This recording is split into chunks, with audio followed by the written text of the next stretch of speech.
this is what we done last time. So the chimney went up through there. We got it down to sort of here. And now we'll uncover all this. Show you exactly what's going on.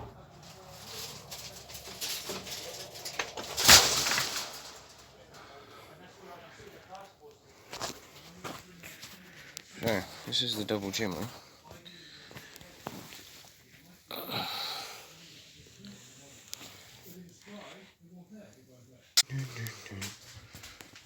So, this is right there. The socket.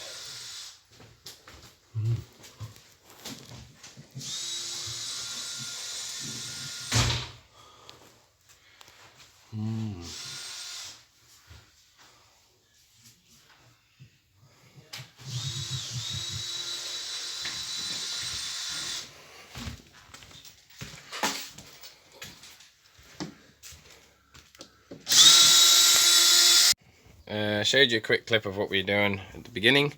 It took a couple of hours, so I ain't going to get as much done as I wanted. This morning I did get underneath all sort of painted with its first coat. I don't know if I'm going to do this bit again or not, being that most of it's going to be covered with a whatchamacallem, but it seems to have worked pretty well.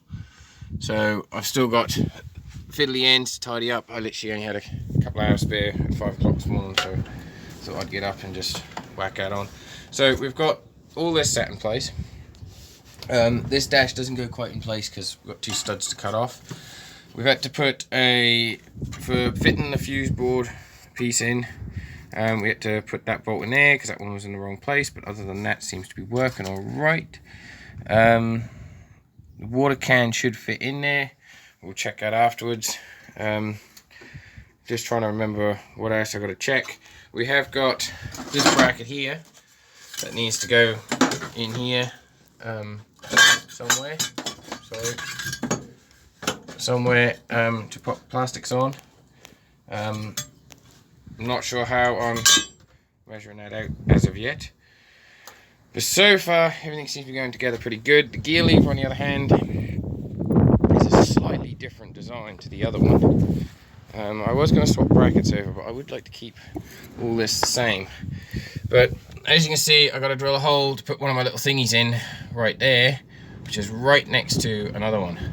I think what I'm going to do is I'm just going to drill it and see what happens. If it fails, I might just have to cut that out, weld a piece of metal in there, and then re-drill it out afterwards and pop it in there. 2 studs up there, which I did say I'd have to cut off, and I forgot when I put the dash in place. They're the 2 I'm going to have to cut off.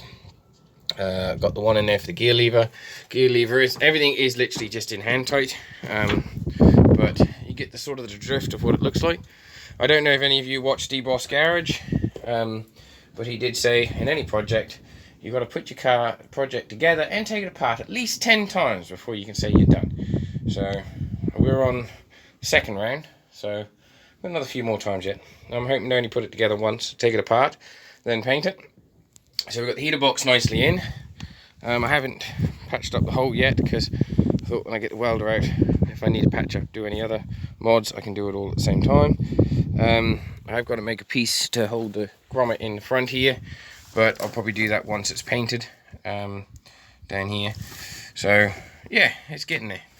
Now I just got to find some other bits, and I get the feeling I'm missing a few bits, but I might be wrong. Sort of just get that hunch, but hey ho. Right, carry on. Hitting the trigger on the drill. I've got the gear cables in.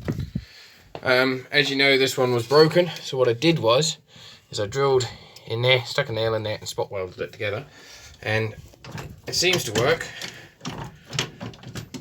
So I'll put it in and out of gear. The only problem I've got now is I've got to file that down so I can put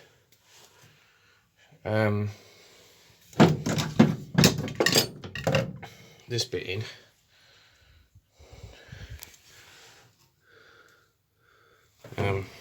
or on, to put that on so it slides up and down on that. So I've got to file that down so it's nice and smooth, so that can now go in there. And I know it's not very perfectly straight, but hopefully it's enough, and that'll be a guide, and I think that'll work pretty good. We've got to do the bracket for over there that holds the gearbox shroud on. What I did is I probably was a bit rough, but because I don't want to cut the floor, I cut the bracket. I'm going to drill another hole in it and do it on it. It's literally only to hold the edge of that. And then for this bit up here, we've just got to put in the hydraulic tank goes up in here. So we'll work that out afterwards and then fit that in. So yeah, I think it all seems to be going together. So yeah, we just got to drill that hole in for the bottom there, cut that bracket down there, mark it where it needs to go, weld that bracket back in, and then sort out that cable, do that bracket there, and then this whole dash can then theoretically come out, and then we can hopefully, if it's nice, it's raining at the moment, but if it's nice, we should be able to paint it all tomorrow. That is the plan. That's the inside if it's raining tomorrow. If it's nice tomorrow, we'll paint the outside. Give me 2 seconds, I'll show it all painted underneath. I've still got to paint all this piece here. I'm doing this black in here right along. This is the colour it's going to be. I'll take all this off and paint all that. The reason why I haven't wound the tension up on it is because with the weight in there, it sort of holds itself down, and it means that when I go to weld it, when I go to paint it, sorry, it will stay lower, so it'd be easy for me to strap than having it trying to float up in the air. So that's the plan on that one. So thanks for watching. Please comment, rate and subscribe, and don't forget to share and spread the word of what I'm up to, and we will catch you in the next video. Thanks.